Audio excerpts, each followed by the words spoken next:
Ceci est un livre audio autogénéré par Google. Première partie, apprendre de sa santé motrice.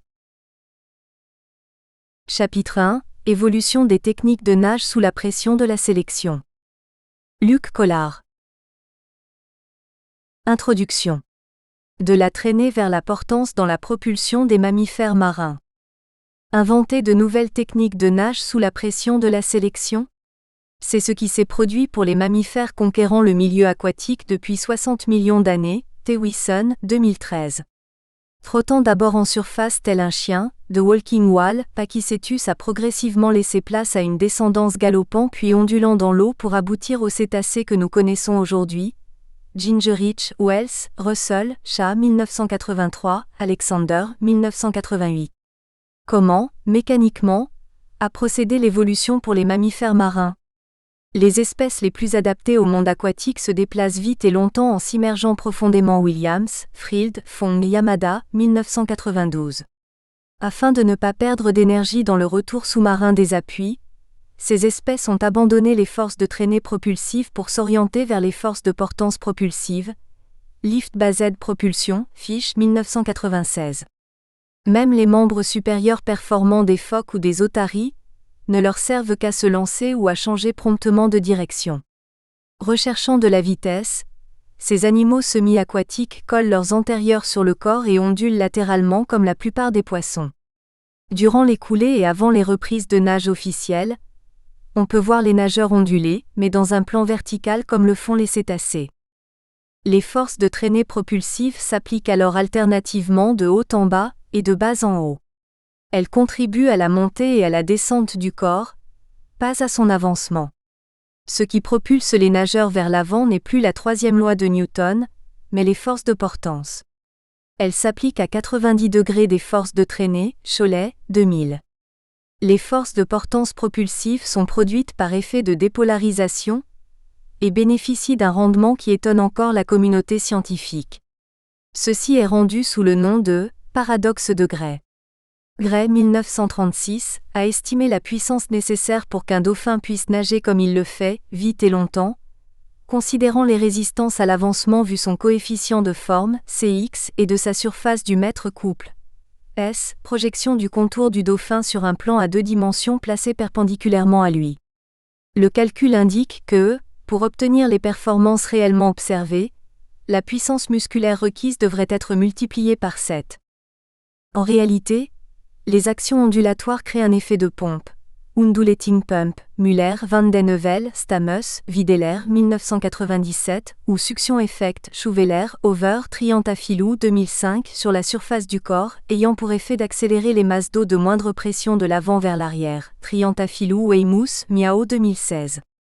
L'exercice de cet effet de pompe n'est possible que si et seulement si, d'une part, l'animal est suffisamment immergé afin que l'eau puisse être dépressurisée d'un côté du corps et pressurisée de l'autre, et d'autre part si ce dernier possède déjà une vitesse initiale pour que le fluide dépressurisé s'écoule le long du corps vers l'arrière. Autrement dit, l'effet de succion ne se fait qu'à une valeur de Reynolds élevée. Re égale l'UV, où L à la longueur de l'animal, U sa vitesse et V la viscosité du milieu d'accomplissement divisé par sa densité. C'est une des deux raisons pour lesquelles, contrairement aux idées reçues, en recherche de vitesse, les poissons et les mammifères marins n'essayent pas d'échapper aux résistances aquatiques en procédant à des sauts hors de l'eau, mais au contraire s'immergent davantage. Lytle, 1969.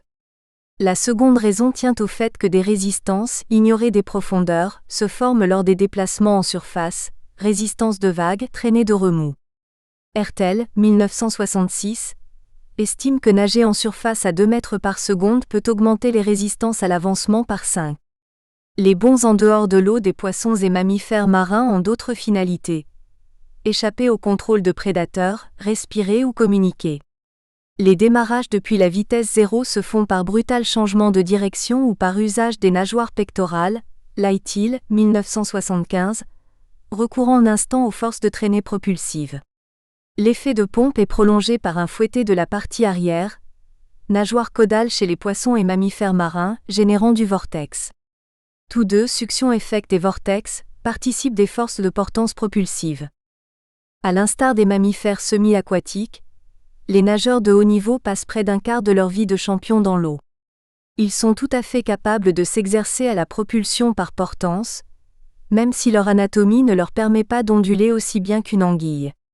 La relative rigidité du tronc les cantonne davantage à recourir aux oscillations des jambes, déclenchées par l'ondulation du bassin. Colobert, Bidault, Nicolas, Fusco 2004. Les éthologues classeraient les nageurs dans la catégorie des espèces caragiformes, pour carangue une espèce de poisson, ou soniforme pour thon, possédant de 1/2 au 3/4 du corps relativement rigide. l'INSEE 1978. C'est précisément la forme offrant le potentiel de vitesse le plus élevé. Laïtil 1960, Guillaume Piat 2003. On peut donc s'étonner que l'institution sportive n'ait retenu aucun des modes de propulsion inspirés par la sélection naturelle. Même si de nombreux travaux scientifiques récents mettent en lumière le potentiel pour les nageurs des Underwater Dolphin Kick, Atkinson, Dickey, Dragunas Nolt 2014, Way, Mark et Hutchison 2014, Konaboy, Naemi, Brown, Psikarakis, McCabe, Coleman, Sanders 2015, Choi 2015, Ilmayer 2015, Martin 2015, Averianova, Nicodelis, Konstantakos, Kolia 2016. Les programmes fédéraux continuent à faire la part belle aux actions de surface, la technique du dauphin apparaissant comme un élément annexe de la propulsion. L'histoire de la natation sportive et l'histoire de la condamnation des coulées. Collard 2009, Collard, Gourmelin, Schwab 2013. Pourtant les crawlers, papillonneurs, dossistes et brasseurs se meuvent de façon plus proche des chevaux, des éléphants ou des rats dans l'eau, que des phoques, des orques ou des dauphins, dont la propulsion est pourtant bien plus adaptée à la vitesse. Mais à la différence des autres animaux, les hommes sont dotés d'un pouvoir d'apprentissage et d'innovation qui les singularise. Blackmore 2000, Dawkins 2016. Sur le plan expérimental et pour aller plus vite, serait-il capable de reproduire les techniques utilisées par les espèces les mieux adaptées au milieu aquatique? C'est ce qu'ambitionne de révéler ce papier, qui rend compte d'une expérimentation visant à copier le tri sélectif de l'évolution à la piscine. 1. Méthodologie. Comment mettre les nageurs en condition de se déplacer par portance propulsive? Pour les raisons susvisées, il est nécessaire d'inciter les participants à quitter la surface et à se déplacer sous l'eau. On évite ainsi qu'ils répliquent les techniques habituelles de crawl, papillon, etc. Et on leur permet de se libérer de la résistance de vagues.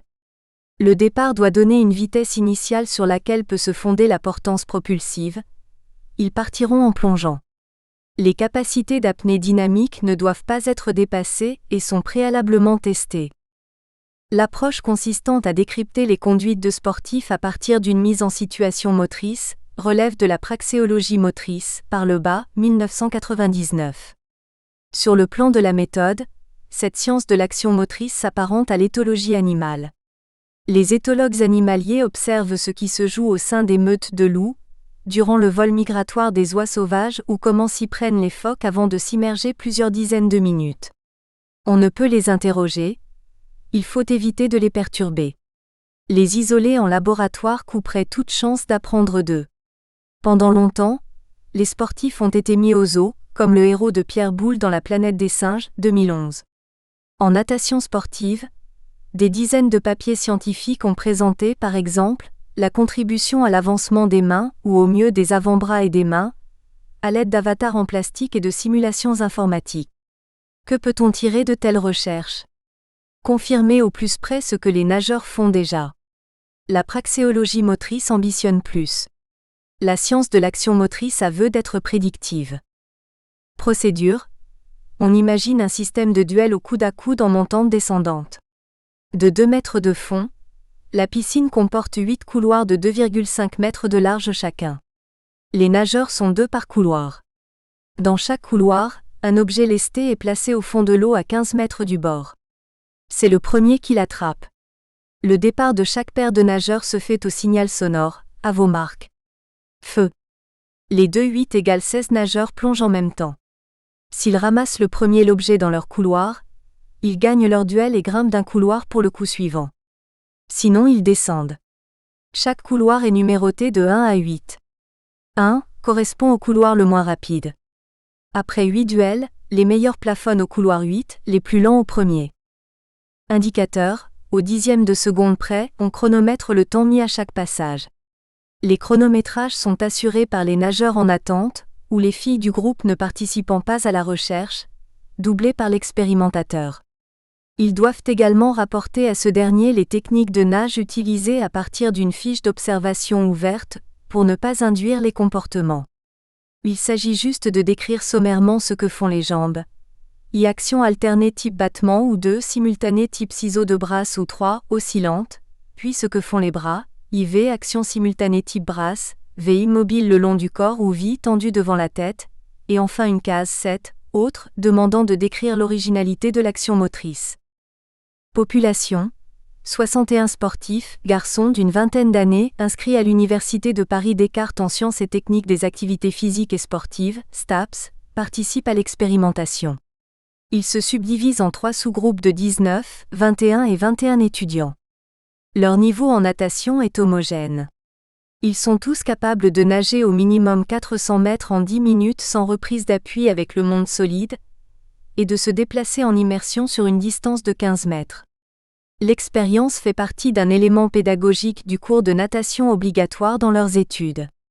Ne présentant aucune difficulté et aucun danger, il n'y a pas lieu de demander une autorisation spéciale.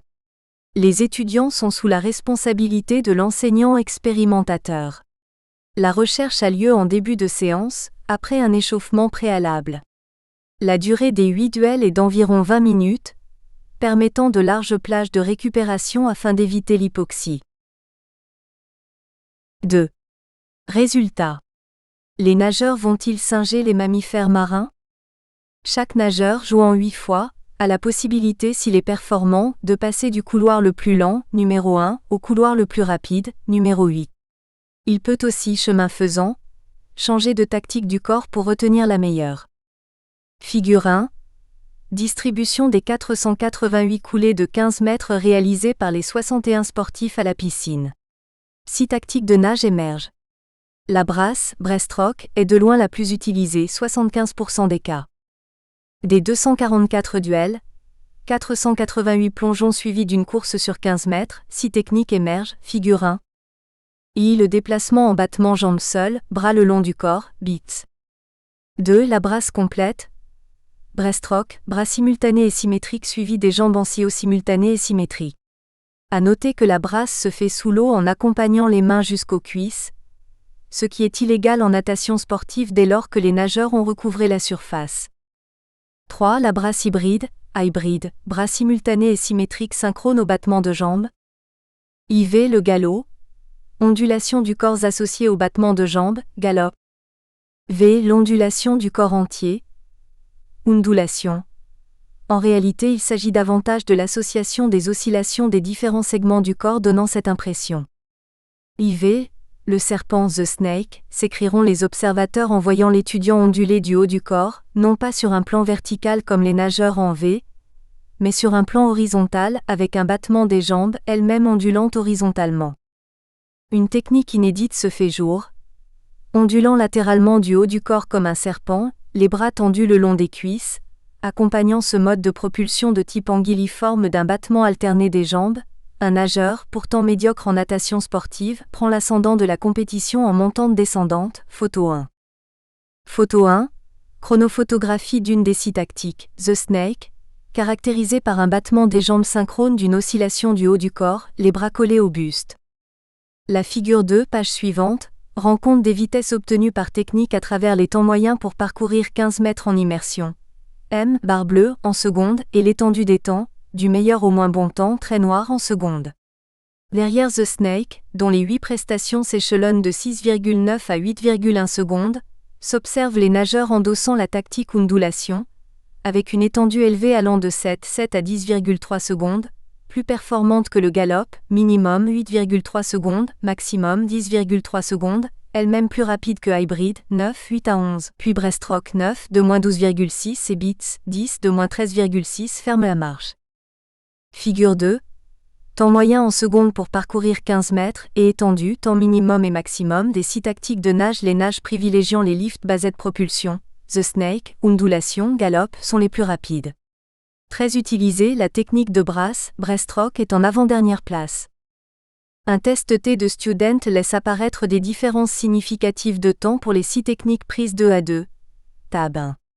Pour la population observée, il n'est pas péremptoire d'afficher The Snake Undulation Gallop Hybrid Breaststroke Beats, ou plus grand que signifie plus rapide que. Tab 1. Comparaison 2 à 2 des 6 tactiques au T-test de Student. Les performances moyennes de chaque technique sont significativement différentes. Bien que distinctifs, les résultats de The Snake, Undulation et Gallop sont plus proches, idem pour Hybrid et Breaststroke. 3. Discussion-conclusion. Disqualifier les excès de vitesse? Une majorité de nageurs a utilisé sous l'eau la technique de brasse à prise en surface, tactique 2 et 3. C'est la seule des 4 techniques officielles exploitables sous l'eau. Impossible en effet de faire immerger du papillon, du dos crawlé ou du crawl. Cela dit, la brasse retenue a systématiquement utilisé les mouvements de main jusqu'aux cuisses, ce qui est interdit en natation sportive, à l'exception du plongeon ou après les virages où une seule action de bras dépassant la ligne des hanches est permise. On trouve cette façon de faire avec les antérieurs chez les otaries. Plus rapide, les phoques préfèrent coller leur nageoire pectorale le long du corps et osciller latéralement comme The Snake vit. On peut tenter de replacer les procédés des nageurs dans le modèle soumis par Fish, 1996, pour décrire l'odyssée des mammifères retournant vers l'eau depuis 60 millions d'années, figure 3. Les correspondances ne sont pas parfaites, mais les techniques de nage les plus rapides, V et V, sont celles qui singent le mieux les mammifères marins les plus adaptés à la vitesse, pectorale oscillation phoque, caudale oscillation orque. Ces derniers privilégient les forces de portance aux forces de traînée propulsives, que l'on rencontre chez les chiens, rats et autres crawlers utilisant les quadrupédal paddling et l'alternative pectoral paddling. Après le trot de surface, les mammifères conquérant le milieu marin sont passés au galop, ce que l'on observe dans la technique hybride et assez rapide numéro IV, avant d'investir l'oscillation, dont l'équivalent terrestre est le bon Fish 1996. Les nageurs sportifs observés sont capables de reproduire sur le mode quasi expérimental le tri de la sélection naturelle. Les tactiques émergentes les plus rapides s'éloignent des techniques officielles de la natation sportive. Ce résultat est étonnant. L'objet de la Fédération internationale n'est-elle pas de faire progresser les performances natatoires humaines? Pierre Parlebas, 1985, avait vu juste. Le problème de la technique n'est pas un problème technique, écrivait-il dans la revue Culture Technique numéro 13. À l'instar des autres techniques du corps, les techniques de nage ne sont pas naturelles mais culturelles, Mauss 1936. Ce sont des choix de société, des tactiques. Des choix guidés par des représentations comme la peur de la noyade, Chauveau 2007. D'ailleurs dans ce papier, nous n'avons pu nous empêcher d'écrire indifféremment technique et tactique. Le plus curieux est que ces tactiques fédérales dressant les nageurs à garder la surface sanctionnent les excès de vitesse. Figure 3.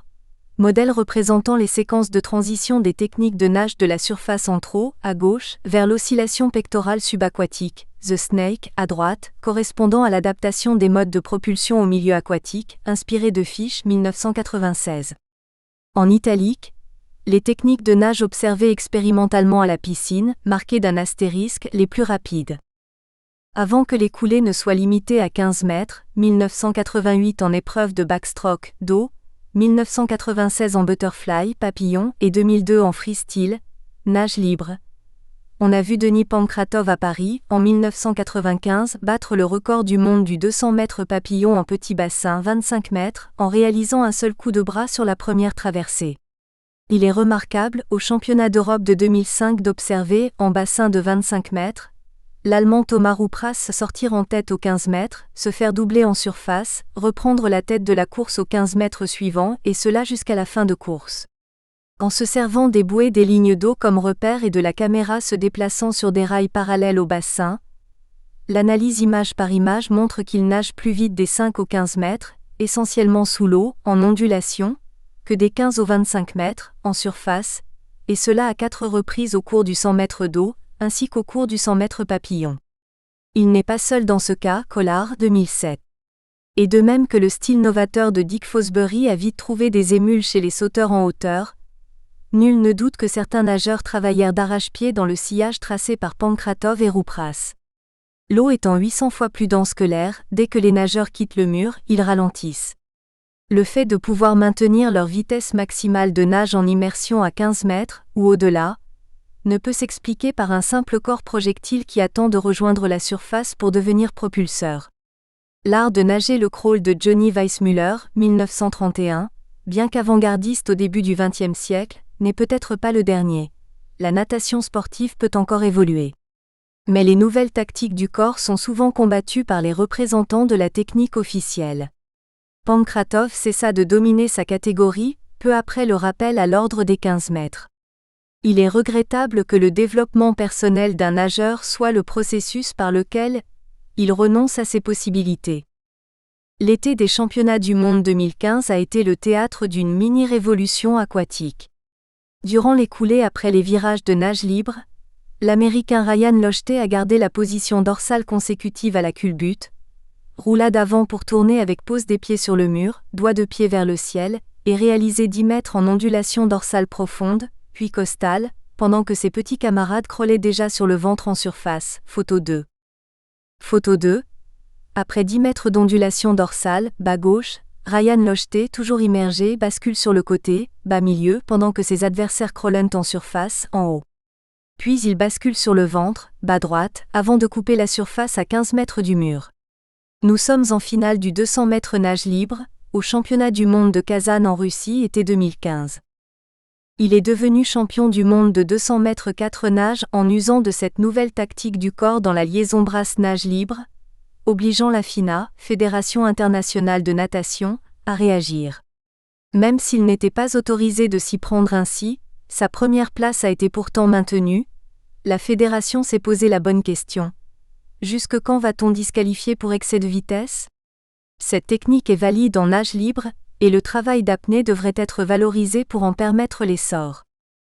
Cet événement confirme notre investigation relative à la question. Les hommes peuvent-ils nager plus vite en s'appropriant les techniques utilisées par les espèces mieux adaptées au milieu aquatique ?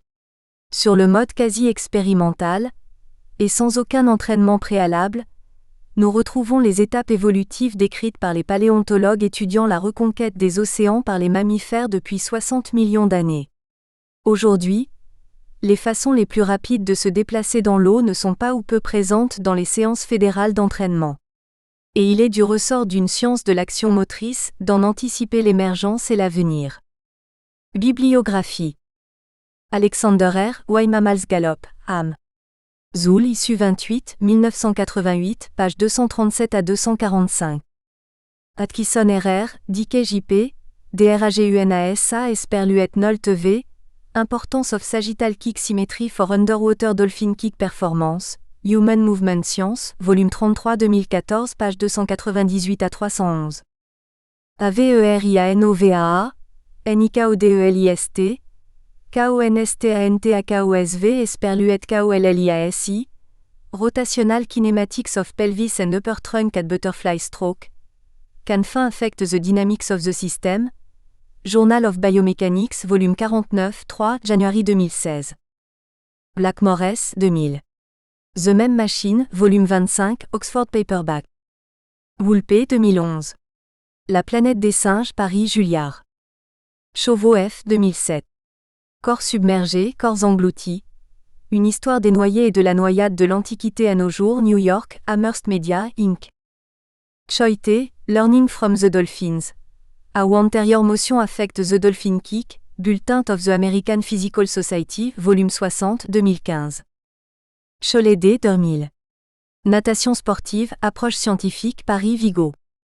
CONNABOYC, Naemi R., Brown S., PSYCHARAKISS, McCabe C., Coleman S. Esperluet Sanderser, The Key Kinematic Determinant of Undulatory Underwater Swimming at Maximal Velocity, Journal of Sport Science, issue A8, 2015. Collarel, Average Swimming Speeds for 6 sections of the 50-meter backstroke race, International Journal of Performance Analysis in Sport, volume 7, issue 3, 2007, page 37 à 45. 2009. La 5e nage, Natation et théorie de l'évolution, Biarritz Atlantica. Collarel, Gourmelin E. Esperluet Schwab V., The Fifth Stroke, The Effect of Learning the Dolphin Kick Technique on Swimming Speed in 22 Novice Swimmers, Journal of Swimming Research, volume 21 2013. Colobert B., Bidault B., Nicolas G., Fusco N., Théorie des corps allongés pour la nage avec palme, dans F. Pelayo, édition, 3e journée spécialisée de natation Lille, Publibook, 2004, pages 131 à 132. Dawkins 2016. The Selfish Gene, Oxford Landmark Science. Fiche FE, Power Output and Propulsive Efficiency of Swimming Bottlenose Dolphins, JEXP. Biol, issue 185, 1993, page 179 à 193. Transition from drag-based to lift-based propulsion in mammalian swimming, Amer. Zoul, issue 36, 1996, page 628 à 641. Gingerich PD, Wells N.A., Russell D.E., Shah SMI, Origin of Whale in Epicontinental Remnant Seas Science, issue 220, 1983, page 403406. Greggy, Studies on Animal Locomotion VI, The Propulsive Powers of the Dolphin, JEXP Biol, volume 13, 1936, page 192 à 199. Guillaume J.L. Piaeux, Conception et modélisation d'un micro-robot nageur, RSGESA, volume 37, issue 1, 2003, page 31 à 48. RTLH, 1966. Structure for Movement, New York Reynolds. HILLMEYERSR, 2015. The Effect of Different Styles of Underwater Kicking on Velocity in Swimming, South Carolina Junior Academy of Science, issue 219, online, http://scholarexchange.ferman.edu/scras/2015/219. LIGHTHILLMJ, Note on the Swimming of Slenderfish, J. Fluid Mech, issue 9, 1960, page 305 à 317. Hydrodynamics of Aquatic Animal Propulsion a Survey, Anne. Rev. Fluid Mech, issue 1, 1969, page 413 à 446. 1975. Mathematical Biofluid Dynamics, Philadelphia, Siam. Form, Function and Locomotory Abi in Fish, in WS. Or et DJ. Randall ed. Fish Physiology, volume 7, Locomotion 1978, page 1100. Martin J. Go Fast with the Flow, Mechanical Engineering, volume 137, 5, 2015, page 40. Moss Monsieur, Les techniques du corps, Journal de psychologie, volume 32, issue 3 à 4, 1936, page 365 à 386. Muller-Uka, Van den Heuvel BLE, STAMHUISEJ, VIDELERJJ, Fish Footprint, Morphology and Energetics of the Wake Bay Continuously Swimming Mullet. JEXP Biol, issue 200, 1997, page 2893-2906. Par le Bappé, La dissipation sportive, culture technique numéro 13, 1984, page 19 à 37. 1999. Jeux, sport et société, lexique de praxéologie motrice, Paris INSEP. SCHOUVEILERL, OverFS, TRIANTAFYLLOUMS, Performance of Flapping Foil Propulsion, J. Fluid Struct, issue 20 2005, page 949 à 959. THWISSENJG, Hussein ST, Arif Monsieur, Fossil Evidence for the Origin of Aquatic Locomotion in Archaeocete Whale, Science, issue 263 1994, page 210 à 212. THWISSENJG, ed. 2013. The Emergence of Whale, Evolutionary Pattern in the Origin of Cetacea, volume 1, Springer Science et Business Media. TRIANTAFYLLOUMS Weymouth GD Esperluette Miaoji, Biomimetic Survival Hydrodynamics and Flow Sensing, Annual Review of Fluid Mechanics, volume 48 1 2016. White, Marker Esperluette Hutchison S, The Fluid Dynamics of Competitive Swimming, Annual Review of Fluid Mechanics, volume 46 2014, page 547565. Weissmuller J. 1931. L'art de nager le crawl, Paris, Trémois. Williams TM, FRIELDWA Fong ML, Yamada RM, Travel at Low Energetic Cost by Swimming and Wave Riding Bottlenose Dolphins, Nature, issue 355, 1992, page 821 à 823. Chapitre 2, Le corps vécu, une expérience motrice des pratiques aquatiques. Valérie Schwob et Ruan Houayn. 1. Qui gouverne l'eau, gouverne la Chine. En 1966, le président Mao Tse-dong, âgé de 74 ans, traverse le Yangtze à la nage. Au travers cet acte sportif, il souhaite exprimer sa bonne santé mais aussi sa volonté et sa force politique. Par cette performance, on perçoit l'usage propre et symbolique de l'eau en Chine. Pays des 1000 rivières tourmentées par ces inondations, le rapport à l'eau découle ici d'une culture spécifique. Toute technique proprement dite a sa forme. L'habitus traduit l'exis, l'acquis et la faculté d'Aristote. Ces habitudes varient non pas simplement avec les individus et leurs imitations, mais surtout avec les sociétés, les éducations, les convenances et les modes, les prestiges. Il faut y voir des techniques et l'ouvrage de la raison pratique collective et individuelle, là où on ne voit d'ordinaire que l'âme et ses facultés de répétition. Parmi les éléments à investir pour analyser les techniques du corps, l'étude des sociétés, des éducations, des usages révèle les paramètres influençant cette transmission. Considérant que la natation est une technique du corps et que celles-ci sont culturelles, l'enseignement de la natation revêt de fait une dimension culturelle. Ce syllogisme nous interpelle en ce qu'il questionne la réalité de la mondialisation des pratiques. Les techniques de transmission des savoirs du corps accommodent localement cette globalisation. C'est la connaissance des usages locaux qui éclaire la transmission des techniques du corps à l'aune de la mondialisation des pratiques. Cet article propose de porter un regard local sur l'apprentissage de techniques sportives dans un contexte attaché au développement des pratiques comme vecteur d'épanouissement, de santé, mais associé à l'idée d'Olympien imaginaire. Nager est une pratique ancestrale qui se démarque lentement en Chine des usages militaires et sécuritaires dont l'historicité traduit la richesse. C'est également une activité physique, qui occasionne un rapport particulier avec l'élément aquatique. À travers les effets multiples et inattendus d'une mécanique des liquides jouant sur le corps, Penny, 2011, L'eau mobilise l'imaginaire, Legrand 1998. Nager comporte une dimension émotionnelle. Apprendre à nager tout autant. L'approche immersive des pratiques motrices questionne leur dimension culturelle, notamment lors des apprentissages fondamentaux comme élément de la construction de l'identité. L'apprentissage de la nage, pratique millénaire, s'est-elle orientée vers une transmission sécuritaire, sportive, hygiéniste ? La sportivisation a-t-elle primé à travers ses propres principes d'efficacité, associant une domestication des espaces à une déculturation des pratiques, par le bas 1985 ? Le confucianisme dans son rapport aux 5 éléments, métal, bois, eau, feu, terre, a-t-il des influences sur la construction du corps aquatique ? Comment le savoir-être dans l'eau se construit-il ? Pour tenter de répondre à ces questions, nous sommes allés observer des pratiques pédagogiques et nous avons enrichi ces observations par des entretiens menés avec des enseignants, permettant d'appréhender finement les réalités contemporaines. Ces données anthropologiques éclairent les pratiques locales à la lumière des représentations des enfants. Elles seront envisagées à travers un questionnaire sémantique dont l'analyse nous conduit à associer, de façon complémentaire et quantitative, une dimension culturelle de l'eau à l'apprentissage de la nage. 2. 10 000 personnes doivent nager, des milliers de Chinois réalisent la gymnastique synchronisée. La volonté politique de Mao trouve une expression dans la pratique du plus grand nombre et renvoie aux finalités de discipline du corps et de rayonnement sportif. L'implantation de certains sports a été favorisée en Chine, notamment à travers la construction d'infrastructures.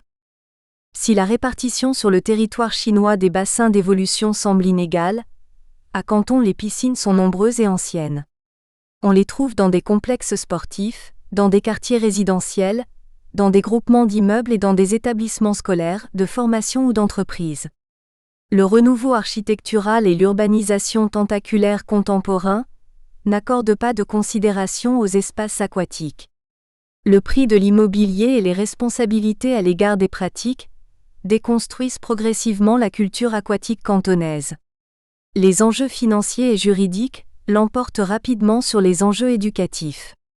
Ainsi, les nouvelles écoles sont construites sans piscine, et dans celles qui possèdent un bassin, les directeurs refusent parfois qu'ils soient utilisés par crainte des accidents et de leurs conséquences en termes de responsabilité.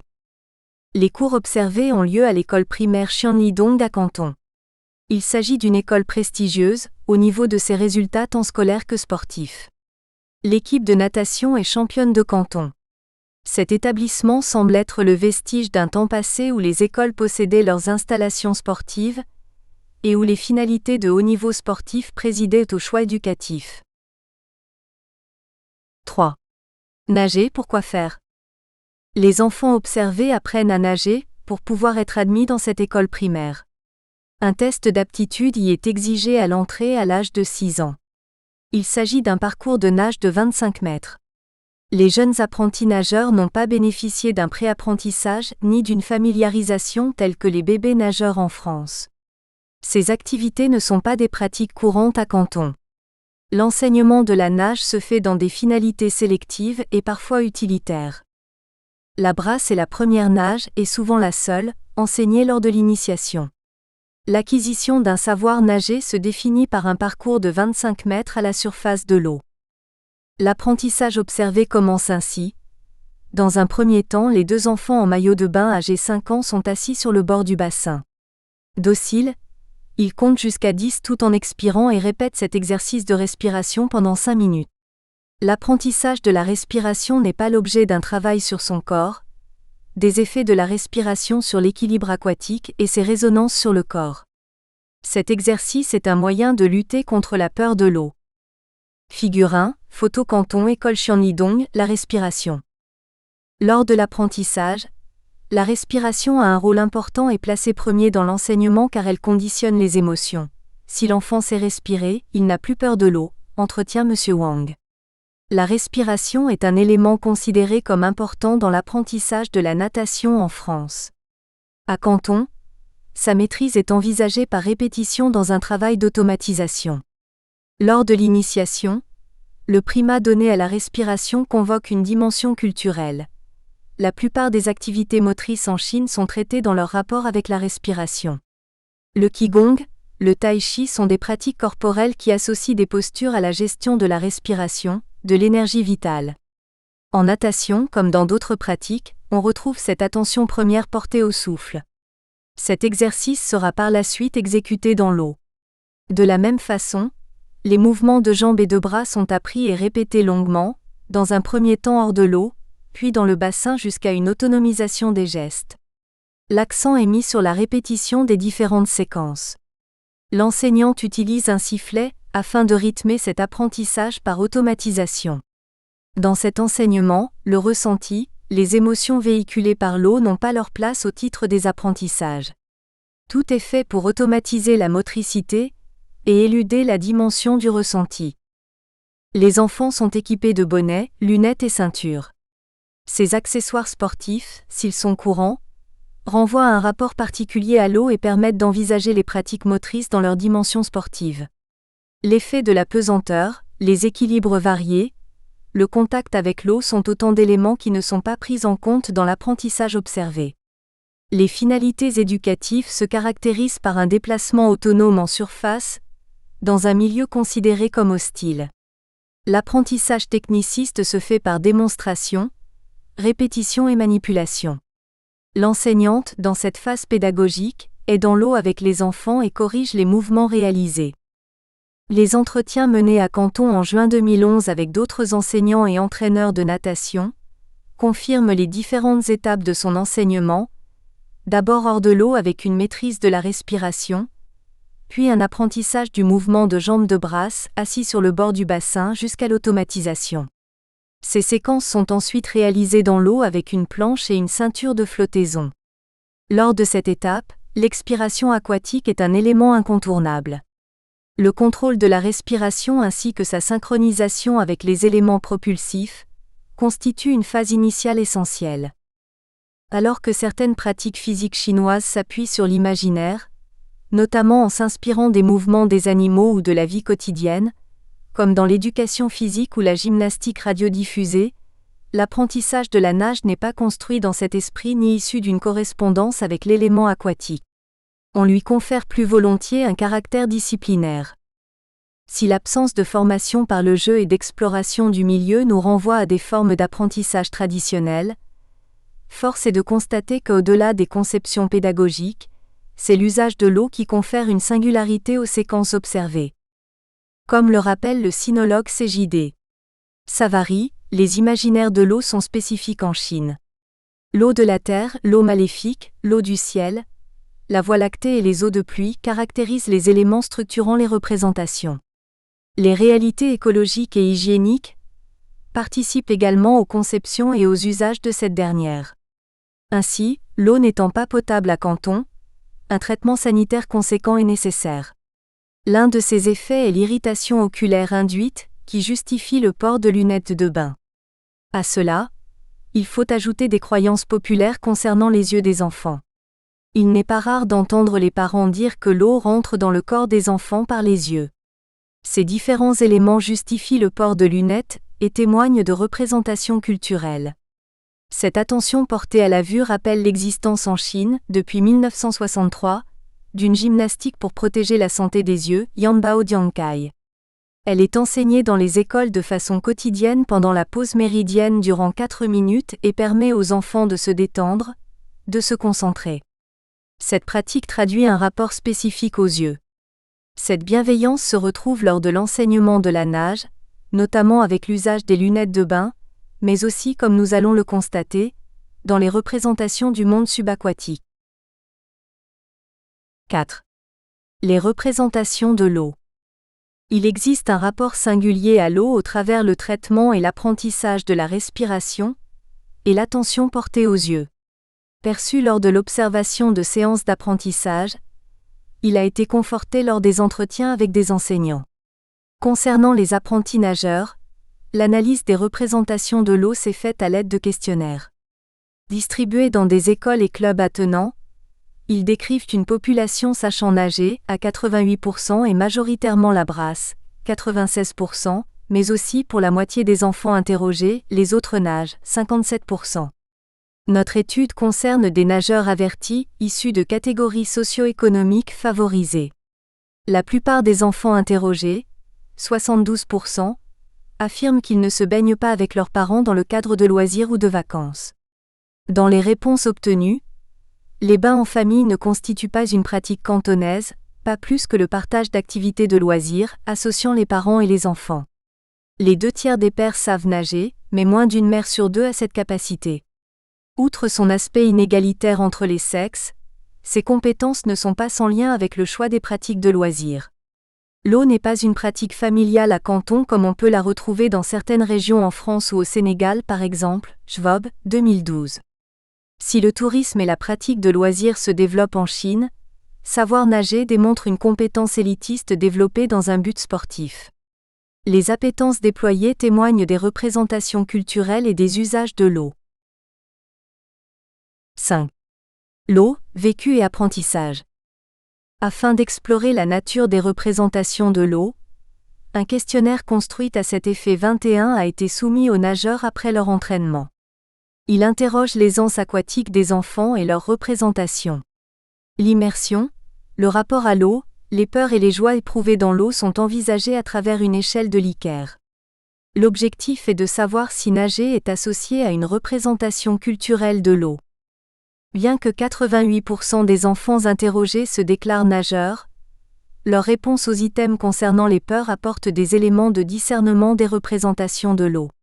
On peut observer dans les réponses fournies par les nageurs de Canton que certaines peurs persistent malgré un niveau d'autonomie natatoire. Ainsi, se remplir d'eau 52%, rester au fond de l'eau 54,6%, ne pas réussir à respirer 53%, ainsi que ouvrir les yeux sous l'eau, 49%, illustrent en partie les peurs de ces nageurs pourtant aguerris. L'analyse de ce questionnaire révèle que savoir nager, tel qu'il est enseigné, ne lève pas pour autant les appréhensions liées aux représentations du milieu. Graphique 1, Nager et peur Canton 2011, V. Schwab. Cette interprétation graphique du questionnaire sur les peurs, Schwab V. Canton, 2011, confirme nos observations sur les craintes liées à l'eau dans 3 dimensions. Le rapport aux yeux, la respiration et la maîtrise du milieu. Concernant les yeux, Les nageurs, pour près de la moitié d'entre eux, déclarent avoir peur d'ouvrir les yeux sous l'eau et ils sont 65% à avoir peur de mettre le visage dans l'eau. Ces résultats traduisent des craintes alors que c'est un élément central de l'apprentissage à Canton. Le port systématique de lunettes et l'absence d'exploration du milieu aquatique lors de l'apprentissage sont des facteurs explicatifs de cette représentation. Dans cette ville, savoir nager n'est pas associé à une aisance subaquatique, mais à un déplacement en surface lié à une maîtrise gestuelle. Il se traduit ici une représentation culturelle de l'eau, probablement renforcée par les procédures d'apprentissage. Des représentations similaires concernent la respiration, qui se trouve être le premier élément abordé lors de l'apprentissage de la nage. Elle demeure, malgré une aisance technique, un élément de crainte chez les nageurs interrogés. Ils sont 53% à déclarer avoir peur de ne pas respirer normalement en nageant. Pourtant, ce sont des sportifs qui peuvent parcourir 100 à 400 mètres sans arrêt et sans exprimer de difficultés respiratoires. Nous l'avons vu lors de la description, l'apprentissage est axé prioritairement sur la maîtrise de la respiration. Pour autant, cet élément central des pratiques physiques cantonnaises ne semble pas être assimilé dans la pratique aquatique par les nageurs interrogés. In fine, l'initiation et les nombreuses répétitions semblent renforcer les représentations et les craintes plus qu'ils ne les transforment. Certaines peurs sont significatives et démontrent une dimension culturelle de l'eau. Les résultats des questions sur le corps vécu et les émotions ressenties. As-tu peur de te remplir d'eau? Ou as-tu peur de rester au fond de l'eau? Confortent les observations et entretiens menés. À voir nager les enfants interrogés avec aisance, alignant des longueurs, nous aurions pu penser qu'ils étaient à l'aise dans l'eau. Mais les finalités de l'apprentissage et les contenus sont axés exclusivement sur l'acquisition de techniques de nage en surface. L'exploration du monde subaquatique n'y est pas envisagée. Sans doute car aucun usage social n'y est associé, pas de pêche au fond de l'eau, pas de coquillages à observer à Canton, et que la connaissance de son corps en mouvement, l'exploration, les émotions ne sont pas des objectifs éducatifs en Chine. Cette connaissance du monde aquatique, de l'environnement, n'est pas ici considérée comme une compétence illustrant autonomie et indépendance motrice. On peut avancer que certains éléments culturels organisent des représentations qui, malgré un conditionnement technique et moteur, persistent au-delà de l'apprentissage. Nager ne nécessite pas d'avoir levé ses peurs, comme en témoigne la compétence motrice des nageurs interrogés. En réalité, elles sont l'expression d'une dimension culturelle. Afin d'en comprendre la structure, nous avons questionné les représentations de l'eau. Le questionnaire administré à Canton était composé d'un différenciateur sémantique inspiré des travaux d'Osgood. Son analyse nous a permis d'avancer qu'il existe des liens entre la compétence aquatique, représentation de la nage à travers les peurs et les joies, et celle de l'eau dans chaque culture. L'analyse du questionnaire met en évidence que les enfants sachant nager ont une représentation de l'eau différente des enfants déclarant ne pas savoir nager, P plus petit que 0,04. Le vécu aquatique construit la représentation de l'eau. L'analyse des réponses obtenues à travers ce questionnaire renvoie à une dimension positive de l'eau. Nous constatons que pour 72% des enfants interrogés, l'eau est confortable, bien que plus de 60% d'entre eux la considèrent comme froide. Ils l'associent cependant à un élément agréable et confortable, malgré leurs sensations liées à la température. L'eau est associée à des qualificatifs tels que douce, pure, agréable, importante et joyeuse. Graphique 2, représentation de l'eau, Canton 2011. Ce sont des représentations positives de l'eau. On pourrait évoquer les contradictions entre les représentations de l'eau et celles de la nage évoquées à travers les peurs ressenties. Il semblerait qu'il y ait une absence d'incorporation physique de la dimension symbolique de l'eau. Si les peurs persistent, elles tiennent à la fois du manque d'éducation au monde subaquatique et du contexte culturel. L'analyse du questionnaire nous permet de préciser quelques éléments. Les réponses obtenues aux items laissent apparaître une représentation plus froide, 53% des réponses, que chaude. De même, l'eau est qualifiée de plus indestructible, 58% que destructible, et de plus obscure, 45% que lumineuse. Si on se réfère au cadre d'analyse des croyances, le système chinois postule l'analogie entre les dispositions corporelles et celles de l'univers. Ainsi, dans une sorte de répartition dualiste, le yin et le yang se complètent. Le yin serait associé à l'eau, mais aussi à la lune, au sombre, au froid. Il semble y avoir une certaine correspondance entre les représentations liées à l'eau dans les croyances et celles constatées dans les questionnaires sur le bord des bassins. L'eau est donc associée en Chine plus qu'ailleurs à des éléments destructibles, sombres et froids. L'incorporation de ces valeurs se traduit corporellement. Ainsi, le vécu corporel ne saurait s'émanciper du contexte local. 6. Apprendre l'eau. Qu'apprend-on de l'eau quand on apprend à nager? Les termes utiles, bon souvenir, amusant, tranquillisant et agréable caractérisent les représentations de l'apprentissage chez les nageurs interrogés. L'initiation n'accorde cependant que peu, voire pas de place au plaisir ni au jeu.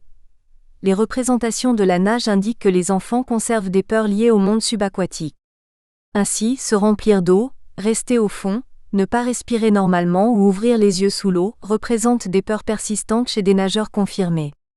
L'apprentissage du corps vécu dans un milieu différent, porteur, poétique, n'est pas un contenu d'enseignement.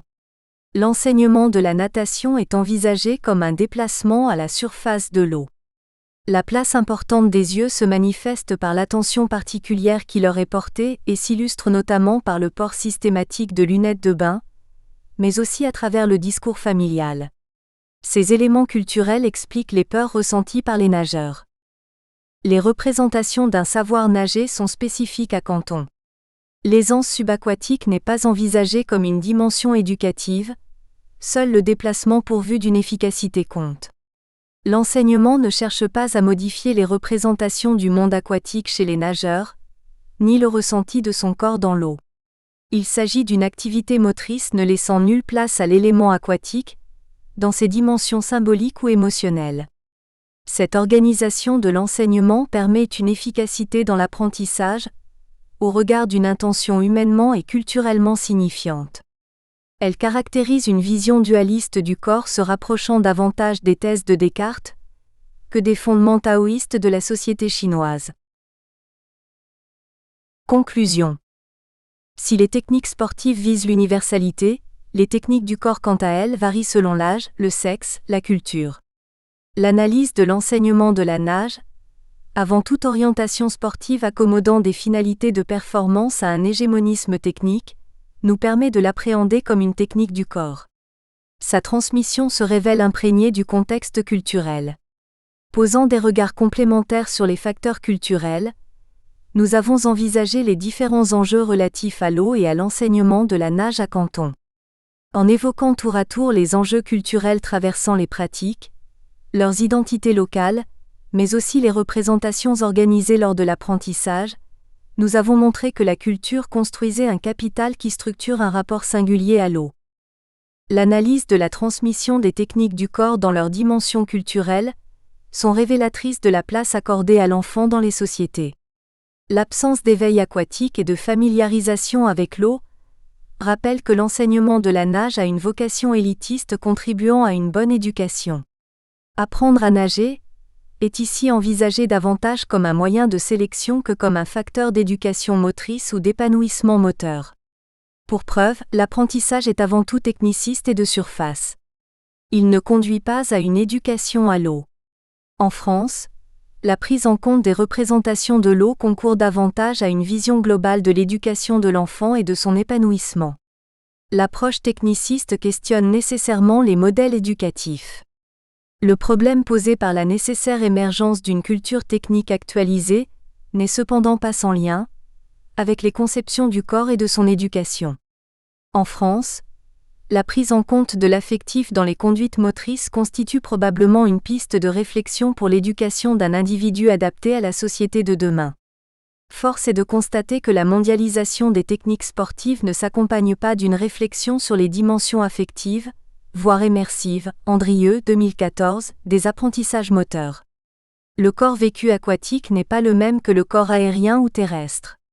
Ces vécus différents participent à la construction identitaire, à la connaissance de son corps, mais organisent également un rapport à l'élément singulier et différent.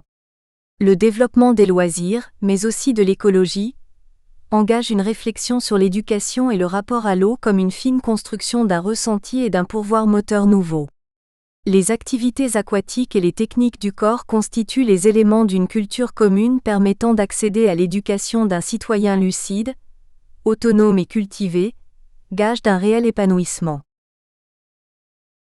Chapitre 3 Le geste martial, irréductiblement polysémique.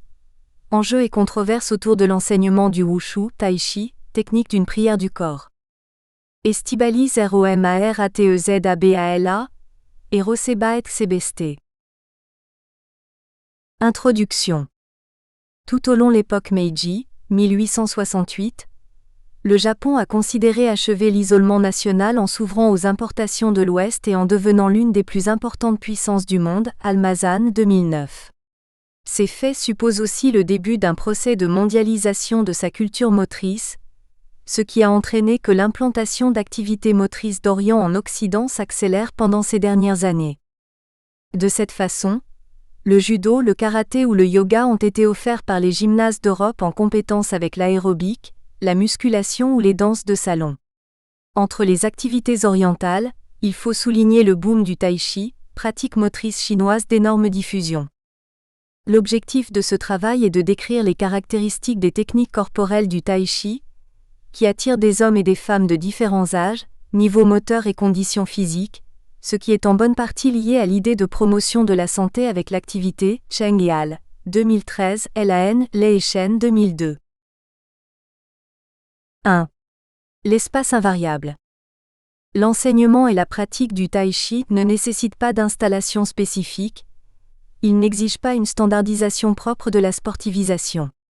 Il peut être pratiqué dans un espace ouvert ou fermé, grand ou petit, la seule condition étant que l'espace soit dégagé et le sol plat et antidérapant. En Europe, cette discipline est pratiquée en gymnase, salle polyvalente ou centre sportif, tant de propriété privée comme publique. L'espace ne présente aucune exigence particulière pour l'action motrice de l'acteur. Une fois que le pratiquant connaît l'information qui provient de cet espace, celui-ci reste invariable jour après jour. Il n'y a pas besoin de décoder l'information spatiale pour réaliser le geste moteur approprié. L'espace n'a pas d'incertitude, par le bas 2001, ce qui permet au disciple de centrer toute son attention sur les techniques corporelles à réaliser. 2. L'occupation de l'espace par les gestes praxiques de la grue. Le tai chi est un recueil de techniques corporelles qui, après des siècles d'évolution, ont produit des routines, des mouvements répétables et standards, en développant des stéréotypes moteurs. Le déplacement de bras et jambes, corps et tête, mains et pieds dans l'espace et son enchaînement ont une origine martiale, que beaucoup de débutants et même experts ne connaissent pas. Ces postures dans l'espace sont en rapport avec une réalité sensitive intérieure, qui est fondamentale pour la compréhension du sens des activités orientales. Une session de tai chi se décompose en 5 parties selon la routine que l'on veut réaliser. Salutation, gymnastique de méridien ou Baduan-jin, posture, forme et salut final. Illustration 1. Les élèves réalisent le salut face au maître, photo propriété de l'auteur. La salutation est le rituel avec lequel commence et finit chaque session. Les élèves placés en ligne, classés par l'expérience et avec 1 mètre environ de séparation entre eux, se situent face au maître, qui est à la tête de la salle, et se préparent pour la révérence. Le maître commence alors l'inclination du corps, et il baisse du regard. Les élèves répondent ainsi au geste de salut oriental.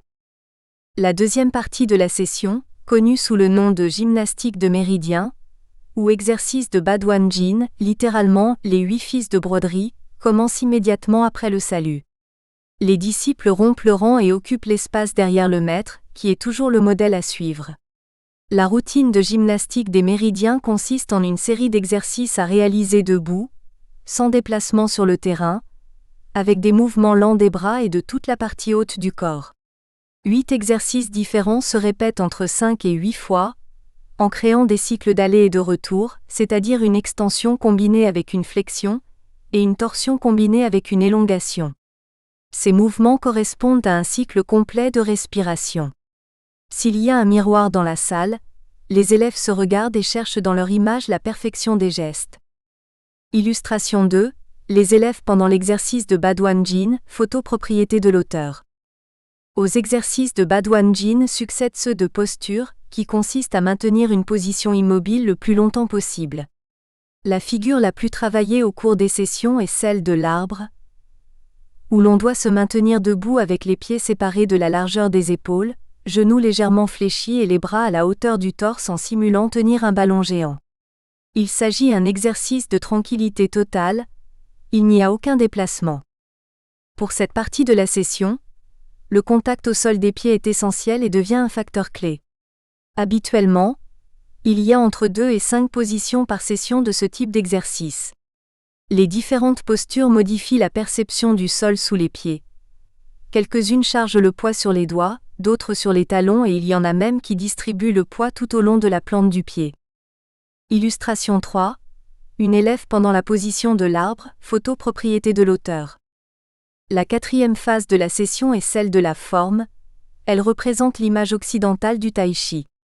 Elle consiste en une concaténation de mouvements et de respiration, réalisée de façon lente et harmonieuse, caractérisée par un déplacement dans l'espace des segments corporels de l'individu, en imitant les mouvements symboliques d'autres êtres vivants, arbres, grues et serpents par exemple.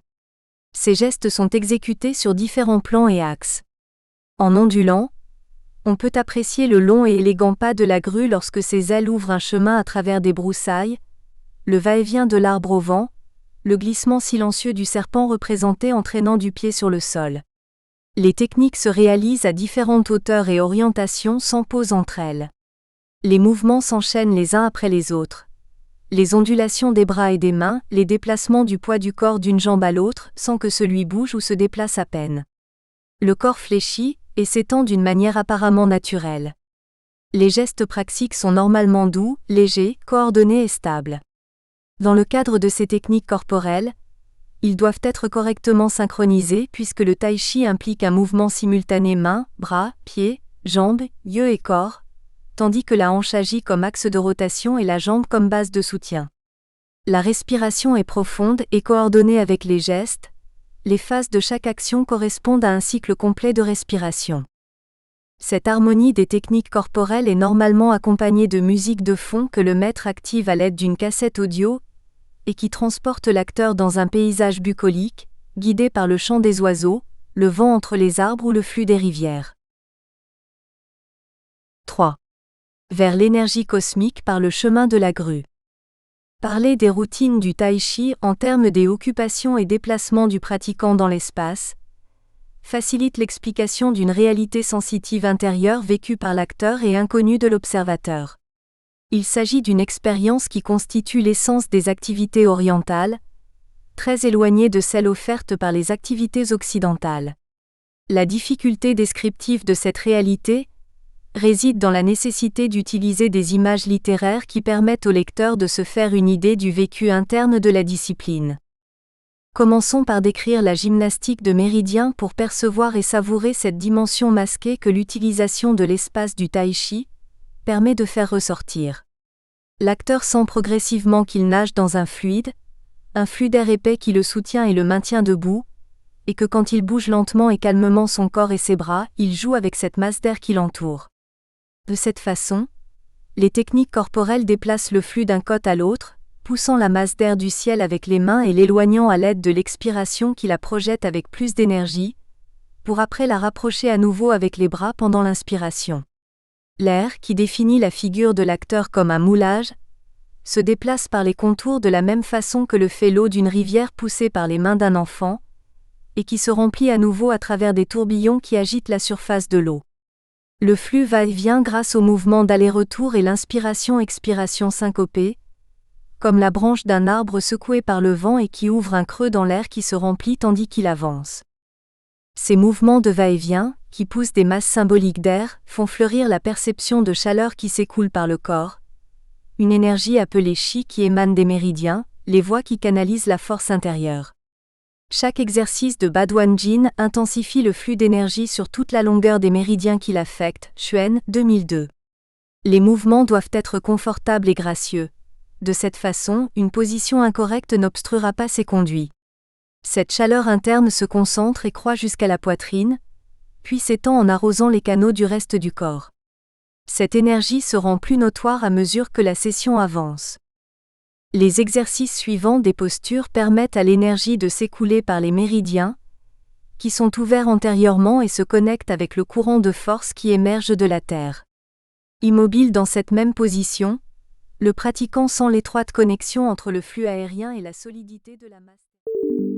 Nous espérons que vous avez apprécié cet aperçu. Pour continuer à écouter ce livre audio sur Google Play Livres, utilisez le lien dans la description de la vidéo.